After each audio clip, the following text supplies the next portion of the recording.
రేపటి నుంచి శ్రావణ మాసం ప్రారంభం కాబోతుంది. శివకేశవులకి అత్యంత ప్రీతికరమైనటువంటి మాసం యొక్క శ్రావణ మాసం. మహాలక్ష్మి అమ్మవారికి అత్యంత ఇష్టమైనటువంటి మాసం యొక్క శ్రావణ మాసం.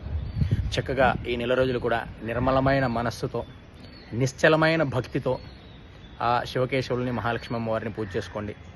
మహిళలందరూ కూడా చక్కగా 4 శుక్రవారాలు కూడా విశేషంగా అమ్మవారిని బాగా పూజలు చేసుకోండి, అర్చనలు చేసుకోండి, కుంకుమార్చనలు చేసుకోండి. ముత్తైదుల్ని ఇంటికి పిలిపించి తాంబూలం ఇవ్వండి. చక్కగా ముత్తైదులకు బొట్టు పెట్టి, కాళ్ళకు పసుపు పూసి, 2 తమలపాకులు, 2 పండ్లు, 2 ఒక్కలు, కుదిరితే ఒక జాకెట్ పీస్ మీకు శక్తి ఉంటే. తాంబూలం అంటే ఇది. ఈ శ్రావణ మాసం నెల రోజులు కూడా ముత్తైదుల్ని ఇంటికి పిలిపి తాంబూలం ఇస్తే చాలా విశేషమైనటువంటి పుణ్యఫలితం లభిస్తుంది. ఈ శ్రావణ మాసం అంతా కూడా నిర్మలమైన మనస్సు, నిశ్చలమైన భక్తితో పూజ చేసుకోండి. ఎందుకంటే భగవంతుడికి కావాల్సింది నిర్మలమైన మనస్సు, నిశ్చలమైన భక్తి, డాంబికాలు కాదు.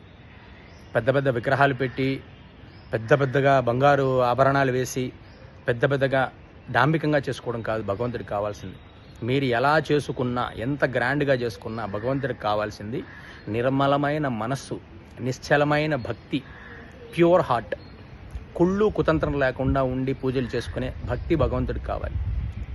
ప్రతి ఒక్కరూ చక్కగా అమ్మవారిని ప్రార్థన చేసుకోండి.